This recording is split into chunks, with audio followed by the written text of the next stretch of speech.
Good morning friend. આજના આપણે હવે લાસ્ટ 2 દિવસો બાકી છે. ગઈકાલે આપણે રિવિઝન કર્યું ડે 1 to 6. આજે ડે 7 થી રિવિઝન કરીએ અને આવતીકાલે રિવિઝન થશે અને ત્યારબાદ પછી આપણે એક ટેસ્ટ લેશું કે આપણે જે 30 દિવસના કોમર્સના બ્રિજ કોર્સની અંદર જે અભ્યાસ કરાયો ભણાયો તમને એમાંથી તમને બેઝ તમારો કેટલો મજબૂત થયો છે એને આપણે મૌલિક ટેસ્ટ દ્વારા તુલના કરીશું, કમ્પેરિઝન કરીશું અને મૂલ્યાંકન કરીશું. ખ્યાલ આવ્યો? ઓકે. ડે 7 બેન્કિંગ અને બેંકના ખાતાના પ્રકારો. મિત્રો આપણે ચાલી ગયું છે એટલે તમને અહીંયા હું પ્રશ્નોત્તરી કરીશ જેમાં તમે જવાબ આપજો. તો બેંકની અંદર કેટલા ખાતા ખોલવામાં આવે છે? 4. કયા કયા ખાતા? તો એ તમારી નજર સમક્ષ છે. બચત ખાતું, સેવિંગ એકાઉન્ટ, ચાલુ ખાતું કરંટ એકાઉન્ટ, રિકરિંગ એકાઉન્ટ અને બાંધી મુદત એટલે એફડી એકાઉન્ટ. સૌથી વધુ વ્યાજ બેંક ક્યાં આપે છે? વેરી ગુડ, એફડી ની અંદર. અને કયા ખાતામાં બેંક વ્યાજ આપતી નથી? ચાલુ ખાતામાં. Very good. ચાલુ ખાતું કોણ ખોલાવે? વેપારીઓ, ધંધાદારીઓ. અને આપણે બધા કયું ખાતું ખોલાવીએ છીએ? બચત ખાતું. રિકરિંગ ખાતું શું છે? તો મંથલી જે તમારે 500, 1000 જે કંઈ મૂકવા હોય એ દર મહિને એક એસઆઈપી ટાઈપનું એકાઉન્ટ છે કે જ્યાં તમે મૂકી શકો છો.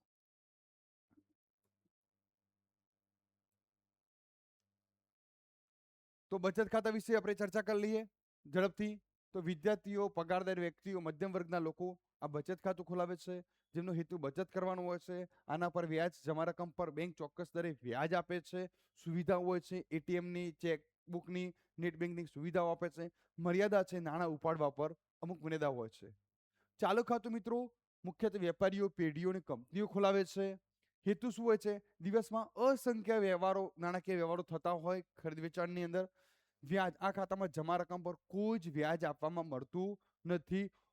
ઓવરડ્રાફ્ટ, તો ચાલુ ખાતાની અંદર ચાલુ ખાતું ધરાવનાર વેપારીઓને બેંક શું સુવિધા હોય છે? ઓવરડ્રાફ્ટ. એટલે શું? ખાતામાં જમા રકમ કરતા વધુ રકમ ઉપાડવાની સુવિધા આ ખાતામાં મળી શકે છે. રિકરિંગ ખાતું, જે વ્યક્તિઓ દર મહિને થોડી થોડી રકમ બચાવવા માંગતા હોય તેમના માટે પદ્ધતિ. તો દર મહિને એક સરખી નિશ્ચિત રકમ નિશ્ચિત સમયગાળા માટે, 5 વર્ષ માટે, 10 વર્ષ માટે, 3 વર્ષ માટે, નિશ્ચિત સમયગાળા માટે જમા કરવામાં આવે છે. આનાથી લાભ શું થાય? એક તો બચત થાય અને બચત ખાતા કરતા આમાં વ્યાજ થોડુંક વધારે મળે છે. એટલે સમયગાળાના અંતે તમારી મુદ્દલ જે રકમ તમે મૂકી જમા કરાવી તે રકમ અને વ્યાજ સાથેની રકમ અહીંયા મળતી હોય છે. એફડી, ફિક્સ ડિપોઝિટ, જ્યારે તમારી પાસે મોટી રકમ હોય અને લાંબા સમય સુધી તેની જરૂર ના હોય તો તમે એ પૈસા એફડી વર્ષ માટે, 2 વર્ષ માટે, 5 વર્ષ માટે, જે સમયગાળો હોય એ તમે મૂકી શકો છો જેથી કરીને તમને બચત ખાતા કરતા અહીંયા વધુ વ્યાજ મળે છે. તો એક સાથે મોટી રકમ નિશ્ચિત સમય જેમ કે 1 વર્ષ, 5 વર્ષ માટે મૂકવામાં આવે. વ્યાજ, બેન્કિંગના તમામ ખાતાઓમાં સૌથી વધુ વ્યાજ એફડી ખાતામાં મળે છે. સુરક્ષા, આ રોકાણનું સૌથી સુરક્ષિત માધ્યમ ગણાય છે. બેંક દ્વારા મળતી અન્ય સુવિધાઓ કેવી? તો એટીએમ, ડેબિટ કાર્ડ, ગમે ત્યારે રોકડ ઉપાડવા માટે. મોબાઈલ બેન્કિંગ, મોબાઈલ દ્વારા જ ટ્રાન્ઝેક્શન અને બિલ પેમેન્ટ કરવા માટે. લોકલ ફેસિલિટી, દાગીના, જ્વેલર્સ, કિંમતી દસ્તાવેજોની સુરક્ષા માટે બેંક લોકરની સુવિધા આપે છે જે વાર્ષિક ચાર્જ લેતી હોય છે. બેંક ઓવરડ્રાફ્ટ, સુરક્ષિત પેમેન્ટ માટેનું એક સાધન. બેંક ડ્રાફ્ટ, તમારે પૈસા ના લઈ જવા હોય તો પહેલા તમે જે વ્યક્તિને કે જે કંપનીને કે જે પેઢીને આપવાના હોય એના ખાતામાં તમે પૈસા અહીંયા જ જમા કરાવી અને એક ડ્રાફ્ટ લઈને તમે જાઓ તો આ ડીડી સુરક્ષિત પેમેન્ટ છે. બેંક ખાતું ખોલવા માટે કેવાયસી, આધાર કાર્ડ, પાન કાર્ડ અને પાસપોર્ટ સાઇઝનો ફોટો જરૂરી છે. બેન્કિંગના અન્ય મહત્વના વ્યવહારો જેમ કે ડિમાન્ડ ડ્રાફ્ટ, જ્યારે એક શહેરથી બીજા શહેરમાં સુરક્ષિત મોટી રકમ મોકલવી હોય ત્યારે ડીડી, હમણાં જ કહ્યું તમને. ચેક બાઉન્સ થઈ શકે છે પણ ડીડી બાઉન્સ થતો નથી કારણ કે ડીડીની અંદર પહેલા પૈસા જમા કરવામાં આવે છે. જ્યારે ચેકની અંદર ચેક આપો પછી એના ખાતામાંથી જે તે વ્યક્તિ વિડ્રોલ કરે એ વખતે પૈસા ના પણ હોય. બેંક ઓવરડ્રાફ્ટ, ચાલુ ખાતું ધરાવનારને મળતી ખાસ સુવિધા છે. માત્ર ચાલુ ખાતું ધરાવનાર વેપારીઓને. જો ખાતામાં 0 રૂપિયા હોય તો પણ બેંક અમુક નક્કી કરેલી મર્યાદા 50,000, 25,000, લાખ, 2 લાખ જેવી એની કંપની, જેવી એની પેઢી, જેવા એના ટ્રાન્ઝેક્શન એ પ્રમાણે મર્યાદા નક્કી કરવામાં આવે છે, જે ટૂંકા ગાળાની લોન જેવું છે. કેશ ક્રેડિટ વેપારીઓ તેમના સ્ટોક એટલે કે માલ સામાનની સામે મળતી સુવિધા છે. બેંક કઈ કઈ સુવિધાઓ આપે છે, કયા કઈ લોન આપે છે? તો લોન અને ધિરાણના પ્રકારો: ઘર બનાવવા માટે હોમ લોન, મકાન ખરીદવા કે બનાવવા માટે; vehicle loan 2 wheeler 4 wheeler 6 wheeler vehicle ખરીદવા માટે; એજ્યુકેશન લોન શિક્ષણ ઉચ્ચ અભ્યાસ માટે વિદ્યાર્થીઓને મળતી; બિઝનેસ લોન નવો ધંધો શરૂ કરવા કે વિકાસ કરવા માટે. સુરક્ષિત બેન્કિંગ નિયમો શું છે? મિત્રો ખાસ ધ્યાન રાખજો, ઓટીપી ક્યારે કોઈને આપવો નહીં. પિન નંબર કોઈ જગ્યાએ લખવો પણ નહીં, બરાબર, અને લખીને રાખવો નહીં, અને કોઈને જણાવવો પણ નહીં. અનનોન લિંક વોટ્સઅપ કે સોશિયલ મીડિયા દ્વારા તમને કોઈ એવી લિંક આવી હોય તો એ લિંક તમારે કોઈ જગ્યાએ એને ઉપાડવા મતલબ ખોલવાનો પ્રયત્ન નહીં કરવાનો કે ભરવાનો પ્રયત્ન પણ નહીં કરવાનો. બેન્કિંગ ટર્મિનોલોજી તો કેવાયસી નું ફૂલ ફોર્મ શું છે? નો યોર કસ્ટમર, તમારા કસ્ટમરને જાણો. કોઈ કહે છે ને કે કેવાયસી કરાવ્યું છે, કેવાયસી કરાવ્યું, તો કેવાયસી છે શું? તો જે તે બેંક હોય તો બેંકને પોતાના કસ્ટમર વિશે જાણવા માટે આધાર કાર્ડ છે, પાન કાર્ડ છે, બરાબર, એક ફોટો છે, સરનામું છે. MICR ચેક, જે તમારો ચેકના નીચે તમારો ચેક નંબર હોય છે એની વચ્ચે 9 આંકડાનો એક નંબર હોય છે ક્લિયરન્સ માટે, 9 અંક, જે ચેક ક્લિયર માટે. IFSC કોડ ઓનલાઈન ટ્રાન્સફર નાણાં કરવા માટે માંગતા હોય છે ભાઈ, IFSC કોડ બતાવો બેંકનો. કોનો? બેંકનો IFSC, તમારું જે બેંકમાં એકાઉન્ટ હોય તે બેંકનો IFSC કોડ. પાસબુક, જેની અંદર તમારી એન્ટ્રીઓ હોય છે, અને બેંક સ્ટેટમેન્ટ ચોક્કસ સમયગાળા માટે 6 મહિનાનું, 1 વર્ષનું બેંક સ્ટેટમેન્ટ જાણવા માટે. મિત્રો ડે 8 ના દિવસે આપણે શું ચર્ચા કરી હતી? તો વૈયક્તિક માલિકી, બરાબર, ધંધાકીય વ્યવસ્થાના સ્વરૂપો, એની અંદર વૈયક્તિક માલિકી, ભાગીદારી પેઢી, કંપની, જોઈન્ટ સ્ટોક, બરાબર, અને HUF એની હિન્દુ અવિભક્ત કુટુંબની આપણે ચર્ચા કરી હતી. મિત્રો વૈયક્તિક માલિકી શું છે? જ્યાં એક જ વેપારી હોય, એક જ માલિક હોય, સરળ અને જૂનું સ્વરૂપ છે, જ્યાં એક જ વ્યક્તિ સર્વોપરી હોય છે.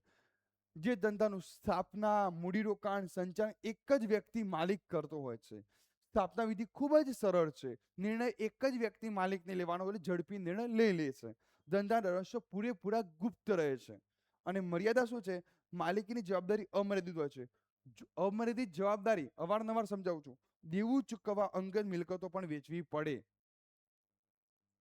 ભાગીદારી પેઢી, પાર્ટનરશિપની શરૂઆત, કે 2 કે તેથી વધારે વ્યક્તિઓ ભેગા મળીને, 2 કે તેથી વધુ વ્યક્તિઓ સાથે મળીને ધંધો કરવા સંમત થાય, બરાબર. 2 કે તેથી વધુ વ્યક્તિઓ નફો વેચવા, કયો હેતુ હોવો જોઈએ? નફો વેચવાના હેતુથી કાયદેસરનો ધંધો કરે તેને ભાગીદારી કહેવાય. કાયદેસરનો, ગેરકાયદેસરનો નહીં. સભ્ય સંખ્યા ઓછામાં ઓછી 2 અને મહત્તમ કેટલા પાર્ટનર હોય ભાઈ? 50. હું પ્રશ્ન પૂછું તો યાદ આવવું જોઈએ કે મહત્તમ કેટલા ભાગીદારો? 50. કરાર, ભવિષ્યના ઝઘડા ટાળવા માટે લેખિત કરાર, મૌખિક ના કરતા મિત્રો. મૌખિકમાં તો માણસ ફરી જાય, એના કરતા લેખિત કરાર વંચાય, લખેલું વંચાય. ફાયદો, વધુ મૂડી અને અલગ અલગ વ્યક્તિ.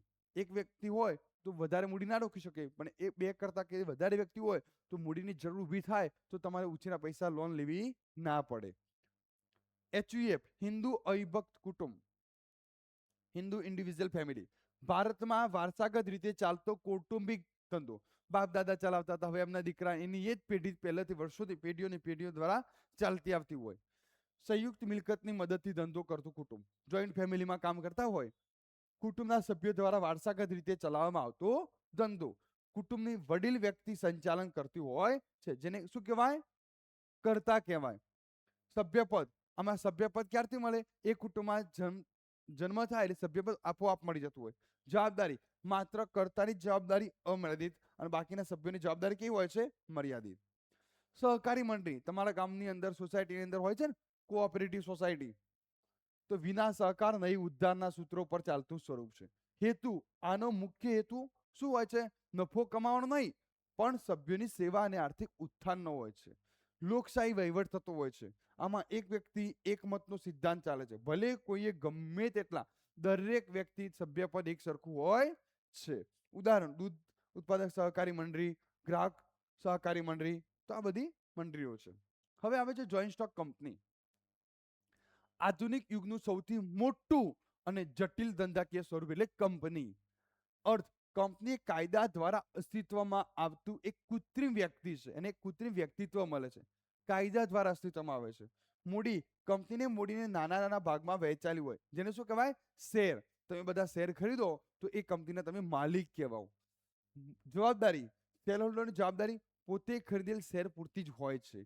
સંચાલન, શેર ધારકો દ્વારા ચૂંટાયેલ પ્રતિનિધિઓ એટલે કે બોર્ડ ઓફ ડિરેક્ટર વહીવટ કરે છે. આનો તફાવત જોઈ લો.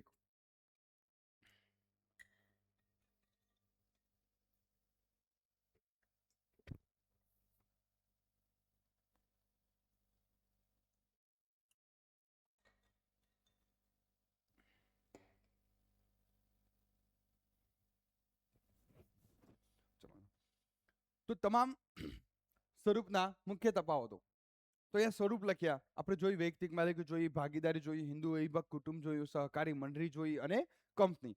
તો મુખ્ય વ્યક્તિ કોણ હોય? તમારા વૈયક્તિક માલિકમાં એક જ વ્યક્તિ હોય, જ્યારે ભાગીદારીમાં ભાગીદારો હોય બે કે તેથી વધારે. એચયુએફમાં મુખ્ય વ્યક્તિ કરતા હોય, સહકારી મંડળીમાં મંત્રી અને સભ્યો હોય અને કંપનીની અંદર ડાયરેક્ટર કહે છે ને ડિરેક્ટર. જવાબદારી, તો વૈયક્તિક માલિકામાં અમર્યાદિત જવાબદારી, ભાગીદારીમાં પણ અમર્યાદિત પણ સામૂહિક. એચયુએફમાં માત્ર કર્તાની જ જવાબદારી અમર્યાદિત, બાકીના સભ્યોની જવાબદારી કેવી છે? મર્યાદિત. સહકારી મંડળીમાં મર્યાદિત અને કંપનીની અંદર પણ મર્યાદિત. મુખ્ય હેતુ, એકાકી વેપારનો મુખ્ય હેતુ શું હોય? પોતાનો અંગત નફો, એક જ વ્યક્તિનો નફો.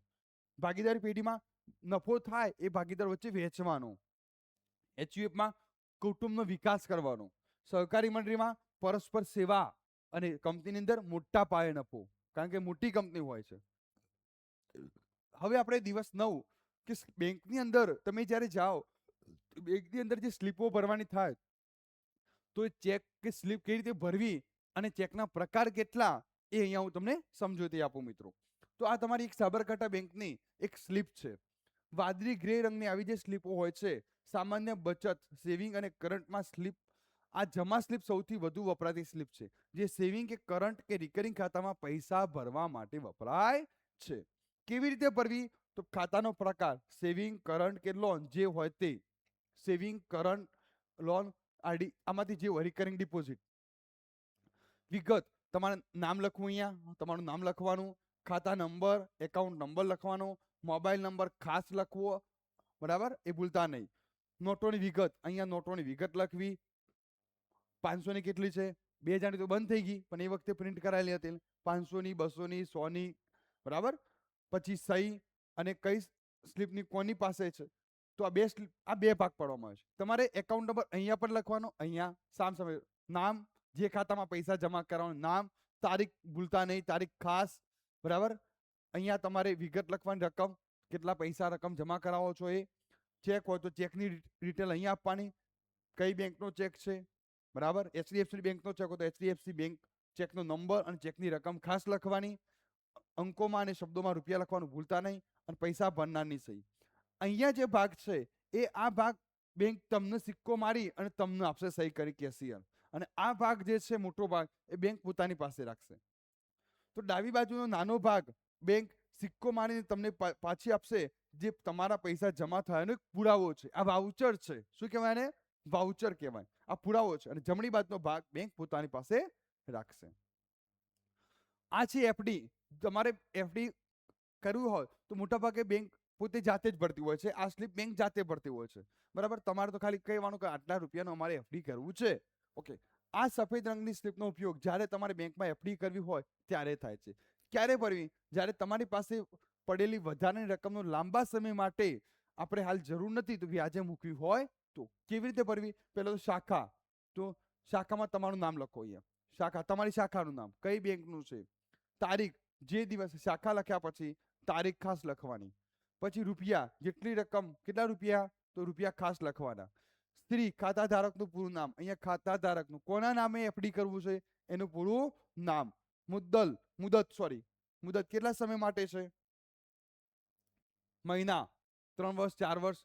અને ટકા ખાસ, અહીંયા મુદતની ટકાવારી, કેટલા ટકા એ બેંક લખશે, કેટલા ટકા છે. અરજદારની સહી, પછી એકાઉન્ટન્ટ અને કેશિયર અહીંયા સહી કરીને એનું એફડી સર્ટિફિકેટ બનાવીને આપશે.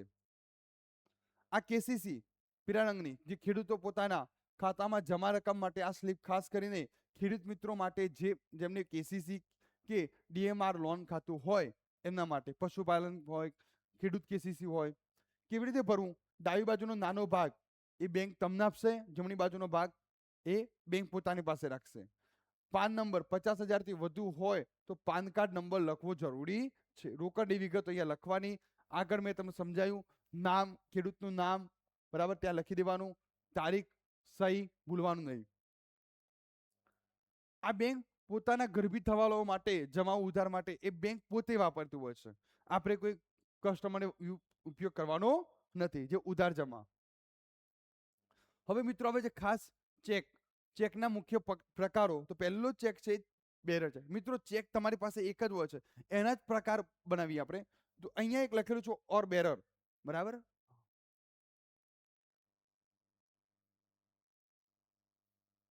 ઓકે, તો આ બેરર ચેક છે. અહીંયા આ ચેકમાં ઓર બેરર શબ્દ લખેલું હોય છે, ઓર બેરર.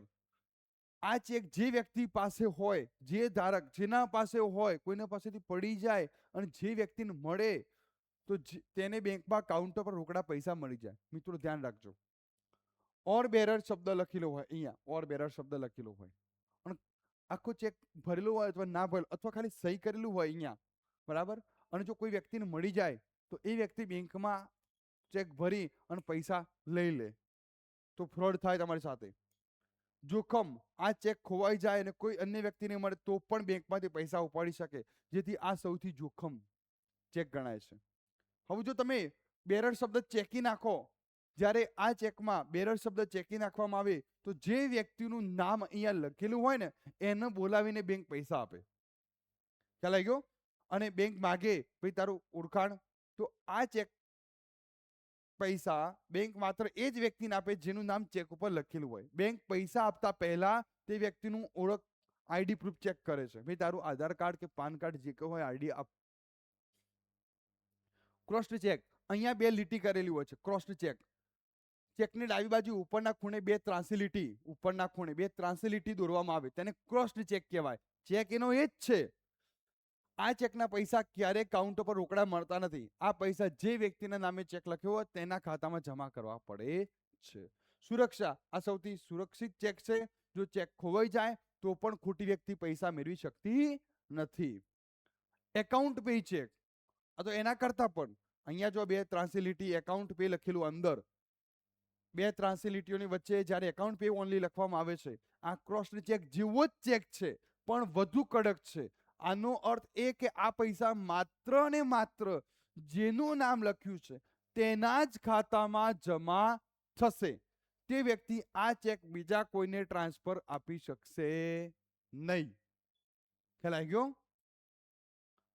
પોસ્ટ ડેટેડ ચેક, મિત્રો ચેક એનું એ જ છે પણ તારીખ કોઈ 10 દિવસ પછી કે 15 દિવસ પછી કે મહિના પછીની તારીખ લખી હોય તો એ જ તારીખે આ ચેક રજૂ, ભલે આજે તમે ચેક આપી દો પણ તારીખ જે લખી હશે ને એ જ તારીખે બેંકમાં રજૂ થશે. જ્યારે ચેક પર આજની તારીખને બદલે ભવિષ્યની કોઈ તારીખ લખવામાં આવે તો દાખલા તરીકે આજે 21 એપ્રિલ હોય અને 25 મેની તારીખ લખો તો બેંક 25 મે પહેલા તે ચેક સ્વીકારશે નહીં. આનો ઉપયોગ સામાન્ય રીતે લોનના હપ્તા કે એડવાન્સ પેમેન્ટ માટે થાય છે. સહી, ચેક ઉપર સહી હંમેશા બેંકના રેકોર્ડ મુજબ જ કરવી. તારીખ, ચેક પર લખેલી તારીખથી તે માત્ર 3 મહિના સુધી જ માન્ય ગણાય છે.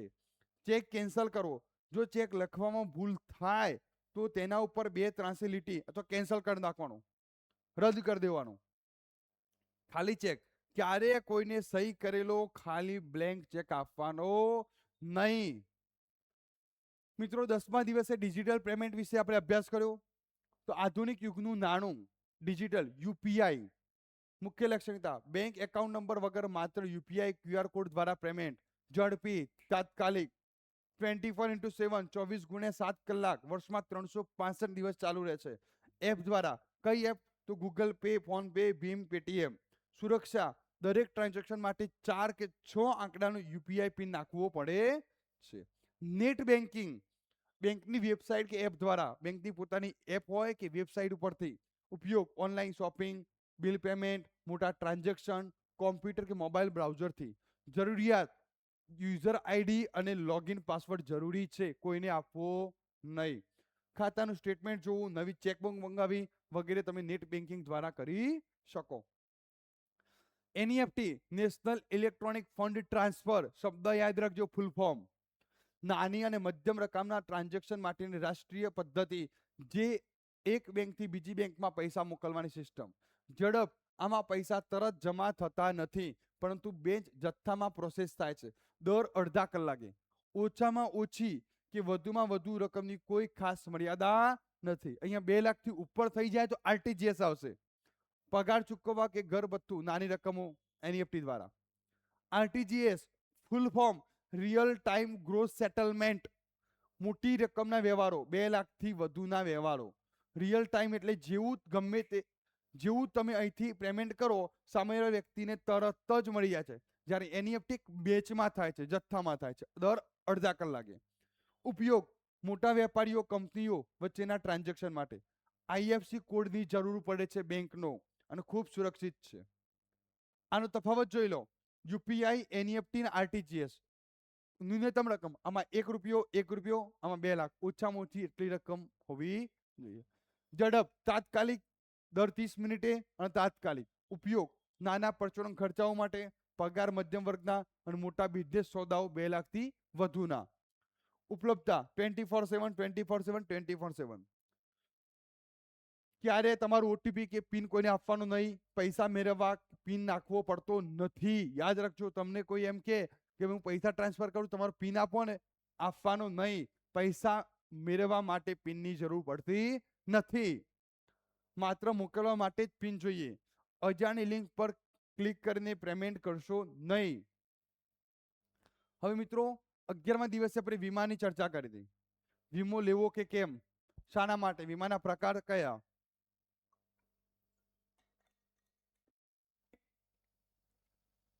ઓકે મિત્રો, જુઓ અહીંયા. વીમો એ ભવિષ્યમાં આવનારી અણધારી આફત સામે રક્ષણ મેળવવાનું એક અત્યંત મહત્વનું સાધન છે. સરળ શબ્દોમાં કહીએ, વીમો એટલે જોખમનું વહન, જે આર્થિક નુકસાન સામે સુરક્ષા પૂરી પાડે છે. વીમો કેમ જરૂરી છે? તો આર્થિક સુરક્ષા, તબીબી ખર્ચામાં રાહત, માનસિક શાંતિ અને બચત અને રોકાણ થાય છે. આ યાદ રાખજો. વીમાના મુખ્ય પ્રકારો કયા? તો 2, જીવન વીમો, સામાન્ય વીમો. જીવન વીમો વ્યક્તિના મૃત્યુના કિસ્સામાં તેને વારસદારને, જો વીમો લીધો હોય અને વ્યક્તિનું મૃત્યુ થાય તો તેના વારસદારને મળે તો એ રકમ. ટર્મ પ્લાન, સૌથી ઓછું પ્રીમિયમ રકમમાં મોટું સુરક્ષા. ટર્મ પ્લાન 1 કરોડ, 50 લાખ, 2 કરોડ, જેવો તમારો લેવો હોય. એન્ડોમેન્ટ પ્લાન, સુરક્ષાની સાથે બચત પણ થાય. ઉદાહરણ, ધારો કે સુરેશભાઈને તેમના પરિવારમાં એકમાત્ર કમાતા સભ્ય જ છે. તેમણે 50 લાખનો ટર્મ લોન ઇન્સ્યોરન્સ લીધો. પરિસ્થિતિ એવી બની કે જો સુરેશભાઈ સાથે કોઈ અકસ્માત થાય અને તેમનું મૃત્યુ થાય તો વીમા કંપની તેમના પરિવારને 50 લાખ આપશે. ફાયદો શું થશે પરિવારને? જો સુરેશભાઈએ આવો વીમો લીધો હોય તો ફાયદો થશે. સુરેશભાઈની ગેરહાજરીમાં પણ તેમનો પરિવાર ઘરનું ભાડું, બાળકોની ફી, અન્ય ખર્ચા આ રકમ દ્વારા પૂરા કરી શકશે. માની લો કે સુરેશભાઈ વીમો નથી લીધો, અકસ્માત થયું, કમાતા, હવે શું પરિવારનું? પણ જ્યારે સુરેશભાઈ જે વખતે કમાતા હતા એ વખતે એમના પરિવારનું એમને સુરક્ષા કવચ એક ઊભું કર્યું અને પોતાનો ટર્મ પ્લાન 50 લાખનો એમને લીધો અને એમાંથી દર વર્ષે પ્રીમિયમ ભરતા હતા. થયું એવું અચાનક કે સુરેશભાઈનું આકસ્મિક મૃત્યુ થયું તો પરિવારને 50 લાખ મળ્યા. એ 50 લાખમાંથી પરિવાર 40 લાખનું એફડી બનાવી દેશે. અને માની લો કે એમને કોઈ લાંબા ગાળા માટે એફડી બનાવશે, હાલ કોઈ જરૂરિયાત નથી વધારે મૂડીની, 10 લાખ રૂપિયામાં એમને કોઈ દેવું હોય એ પૂરું કરશે, એમની બેઝિક જરૂરિયાત હશે એ રાખશે થોડા ચાલુ બચત ખાતામાં, બરાબર. અને 40 લાખ કોઈ એવી સારી જગ્યાએ મૂકી દેશે કે જ્યાં એમને 8-9% જેવું આસપાસ વ્યાજ મળતું હોય, તો માસિક એમને મંથલી એક સેલેરી ચાલુ થઈ જશે. મંથલી એમને 30,000 જેવી કે 25,000 જેવી મંથલી સેલેરી ચાલુ થઈ જશે. એવી જગ્યાએ સુરક્ષિત રોકાણ કરશે તો દર મહિને એમને વ્યાજ સ્વરૂપે 25,000 થી 30,000 ની વચ્ચે વ્યાજ મળી રહેશે. તો એક ઇન્કમ ચાલુ થઈ ગઈ. એ 25-30,000, 40,000, 40 લાખ એફડી એમને એમ રહેશે અને પેલા વ્યાજમાંથી એમનું જે બેઝિક જરૂરિયાતો છે એ પૂરી થશે. ખ્યાલ આવ્યો? તો આ એક સુરક્ષા કવચ પૂરું પાડ્યું ફેમિલી. સામાન્ય વીમો કેવો છે?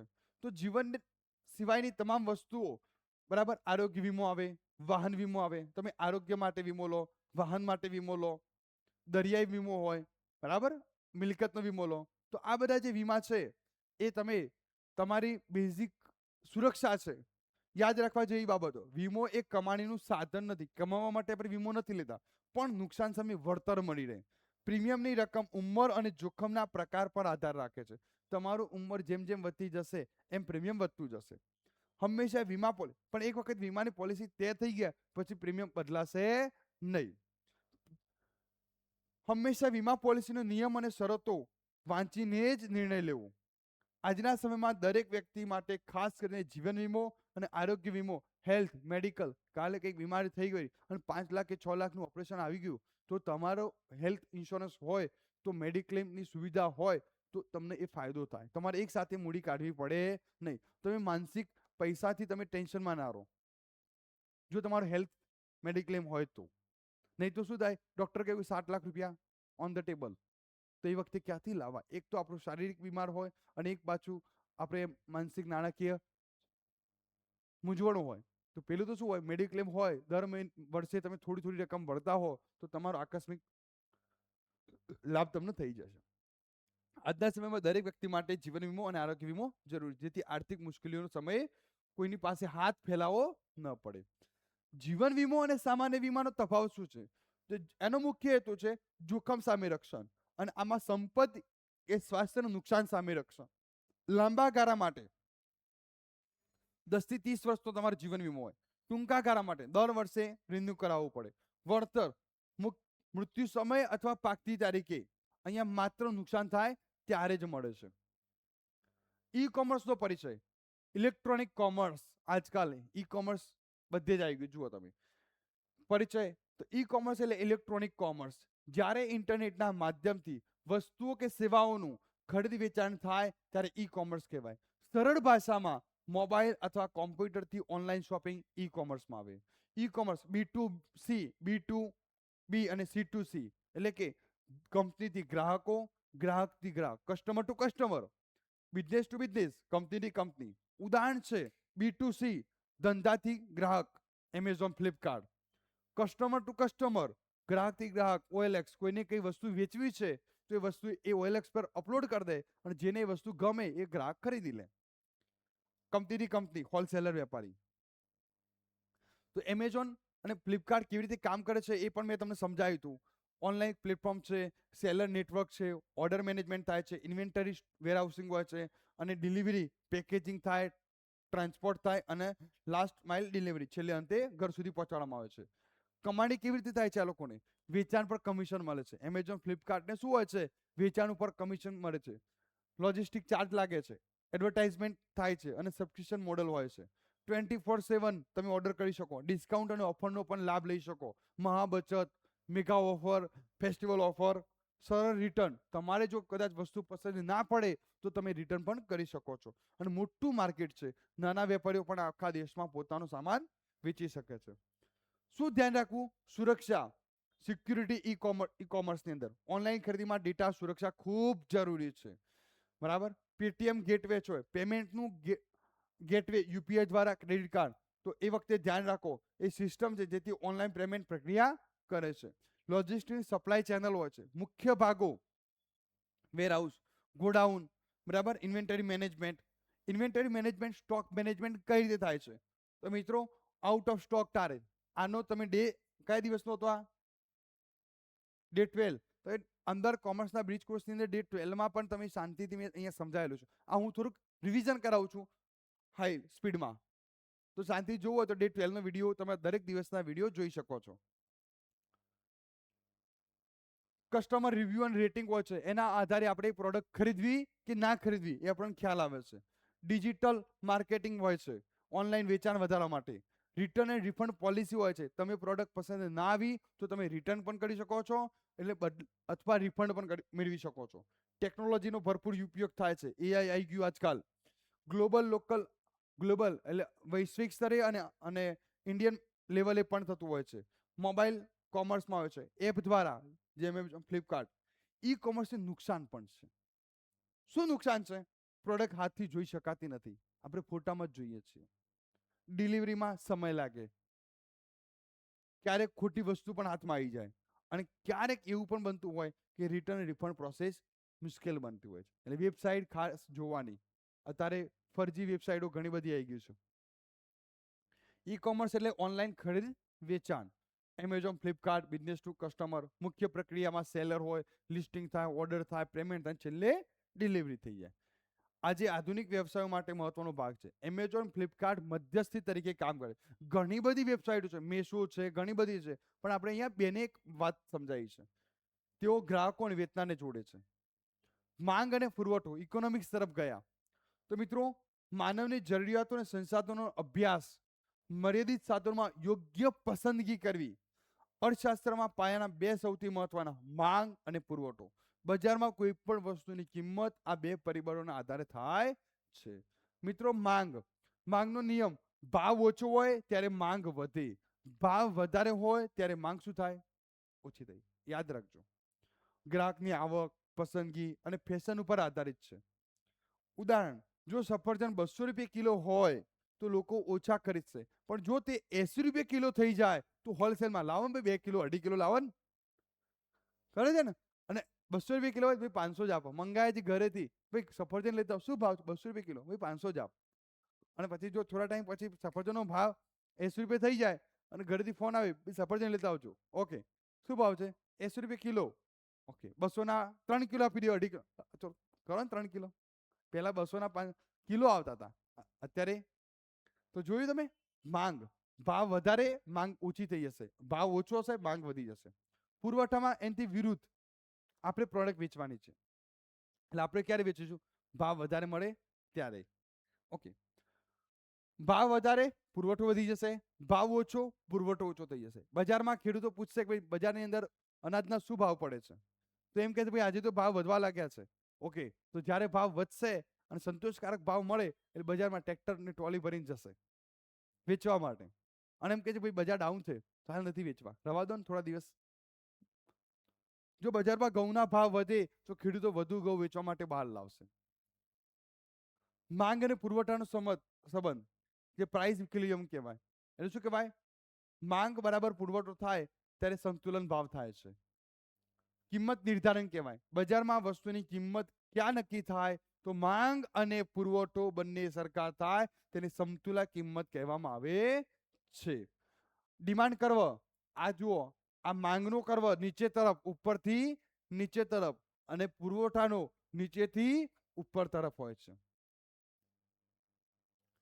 કેરીની સિઝન આવે એટલે પુરવઠો વધારે હોય ત્યારે ભાવ શું થઈ જાય? ઓછો.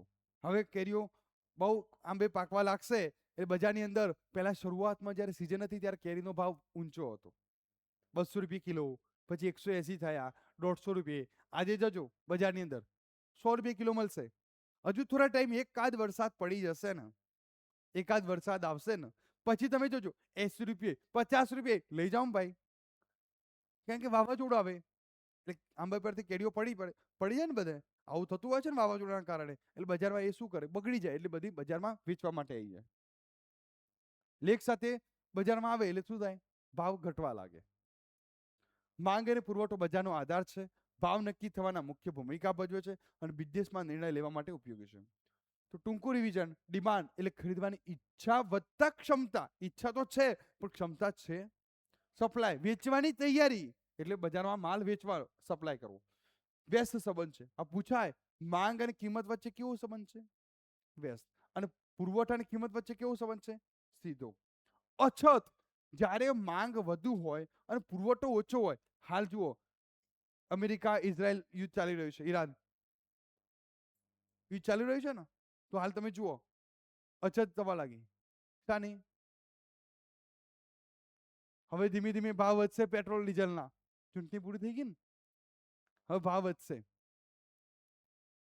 પછી ઘરેલું ગેસ, બોટલો, ગેસની બોટલોના ભાવ, તેલ, બરાબર. તો હવે ધીમે ધીમે કારણ કે અછત થવા લાગી, સ્ટોક ઘટવા લાગ્યો. જ્યારે માંગ વધુ હોય અને પુરવઠો ઓછો હોય ત્યારે કિંમત વધવા લાગે છે. પુરવઠો વધુ હોય અને માંગ ઓછી હોય ત્યારે કિંમત ઘટી જાય. બજારના પ્રકારો અને કિંમત નિર્ધારણ. અર્થશાસ્ત્રમાં બજાર એટલે માત્ર કોઈ ચોક્કસ સ્તર નહીં, પણ એવી વ્યવસ્થા કે જ્યાં ખરીદનારાઓ અને વેચનારો એકબીજાના સંપર્કમાં આવે.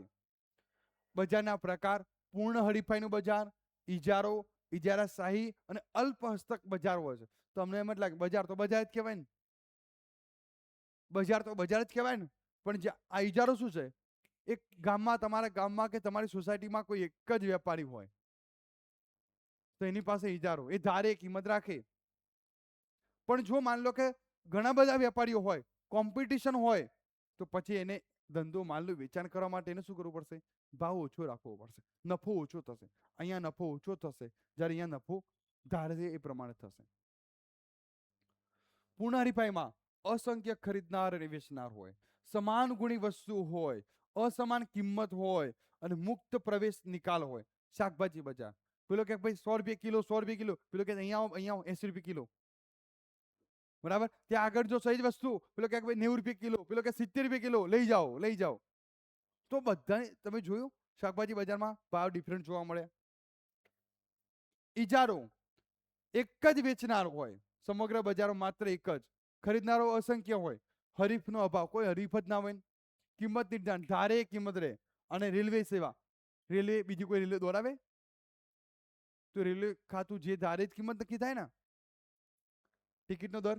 ઇજારાશાહી હરીફાઈ: વસ્તુમાં ભિન્નતા હોય, વસ્તુ એકબીજાને અવેજમાં હોય પણ બ્રાન્ડ, પેકિંગ, ગુણવત્તામાં થોડી અલગ હોય.